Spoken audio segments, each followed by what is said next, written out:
Everyone, अब हम कर रहे हैं विसल ब्लोअर क्या होता है।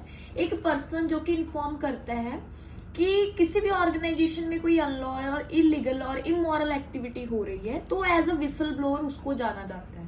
ठीक है, अब कौन सी काइंड्स के विसल ब्लोअर होते हैं। सबसे पहले इंटरनली, कोई भी ऑर्गेनाइजेशन में इंटरनली कोई पर्सन होता है, वो काम ऑर्गेनाइजेशन का पार्ट है, उसको लगता है भी कोई ऑर्गेनाइजेशन में कुछ रॉन्ग एक्टिविटी हो रही है, तो वो whistle blower as a whistle blower उसको बाहर जो है वह डिस्प्ले कर सकता है।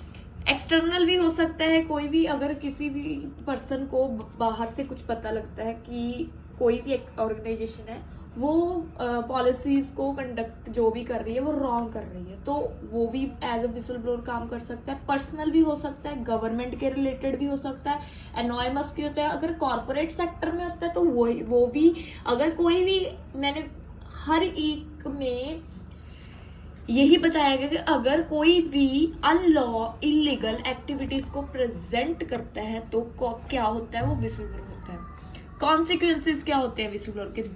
टू टाइप्स के होते हैं, पॉजिटिव और नेगेटिव। पॉजिटिव क्या होते हैं कि कोई भी अगर विसल ब्लोअर है तो वो करेक्टिव एक्शन लेगा, ठीक है, उसी टाइम पॉलिसीज को चेंज कर दिया जाएगा कि कोड ऑफ कंडक्ट को प्रमोट करेंगे। नेगेटिव क्या है कि termination time of period change हो जाएगा, स्ट्रेस बहुत ज्यादा क्रिएट हो जाएगा एक ऑर्गेनाइजेशन में, लोग एक दूसरे पे ट्रस्ट नहीं करेंगे तो मिसट्रस्ट हो जाएगा, अनप्रोडक्टिव इन्वायरमेंट हो जाएगा, क्योंकि बहुत ही काम प्रोडक्टिविटी से हो रहा है। अगर एकदम बीच में काम को स्टॉप कर दिया या पॉलिसी चेंज होगी तो अनप्रोडक्टिव इन्वायरमेंट हो जाएगा, तो डैमेज होगा एम्प्लॉयर का। तो मोस्ट फेमस विसल ब्लोअर्स हैं, एक कॉपर नाम की थी जो कि इंटरनल ऑडिटर थी अकाउंटिंग में।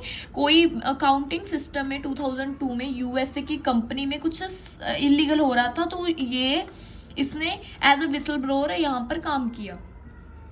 और सत्येंद्र कुमार दुबे भी NHAI में करप्शन के लिए वो विसल ब्लोअर थे। उन्होंने पीएम को एक लेटर लिखी कि करप्शन हो रही है यहाँ पर। मंजूनाथ थे, वो पेट्रोलियम मार्केटिंग में कोई इलीगल एक्टिविटी हो रही थी, उसके लिए उन्होंने एज अ विसल ब्लोअर जो सबको पब्लिसिटी को बताया कि ये इलीगल काम हो रहा है। तो एज आप क्वेश्चन को प्रॉपर से अपने अकॉर्डिंग डिजाइन कर सकते हो। आपको मैंने मेन जो भी एक क्वेश्चन में रखने होते हैं पॉइंट्स, की पॉइंट्स, तो आपको बता दिए कि क्या होता है, कितने प्रकार का होता है, क्या क्या उसके इफेक्ट पड़ते हैं, तो कौन से फेमस विसल ब्लोअर है। Thank you so much.